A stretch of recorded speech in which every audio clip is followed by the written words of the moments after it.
একটা কাজ, একটা দায়িত্ব যখন সফল হয় তারপরে সেই কাজটার জন্য উপহার স্বরূপ যদি কিছু পাওয়া যায়, যে আনন্দটা হয়, কতখানি যে আনন্দ হয় সেটা যে পায় একমাত্র সেই বোঝে। আমার যে মিক্সার গ্রাইন্ডারটা ছিল বেশ কয়েকদিন হলো সেটা খারাপ হয়ে গেছে। সারানোর পরও আবার খারাপ হয়ে গেছে, সেই কারণে আমি আর রাগ করে সারাইনি।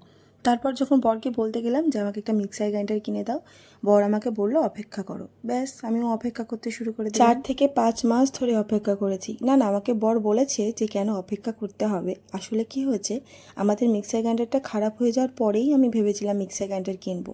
কিন্তু বরকে কথা বলতে গেলে বর বলে যে ওর অফিসে একটা কাজ হয়েছে, যে কাজটার অ্যাচিভমেন্ট অনুযায়ী সবাইকে একটা করে গিফট দেবে। তো ও সেই গিফটের মধ্যে মিক্সার গ্রাইন্ডারটা পেয়েছে।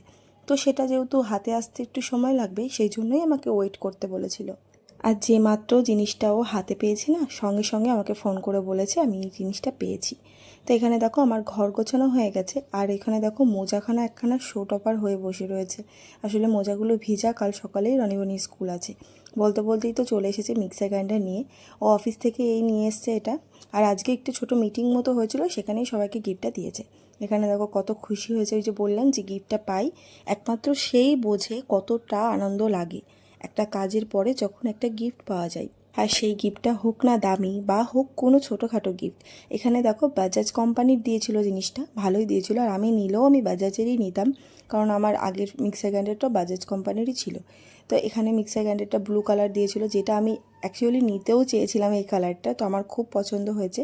আর পাশের গোলাপটা কিন্তু ওটা আমার বরের থেকে আমাকে দেওয়া গিফট, আমি কিন্তু ওটা অফিস থেকে দেয়নি। আর এখানে আর একটা গিফট পেয়েছিল, এই ব্যাগটা। তো চলো টাটা।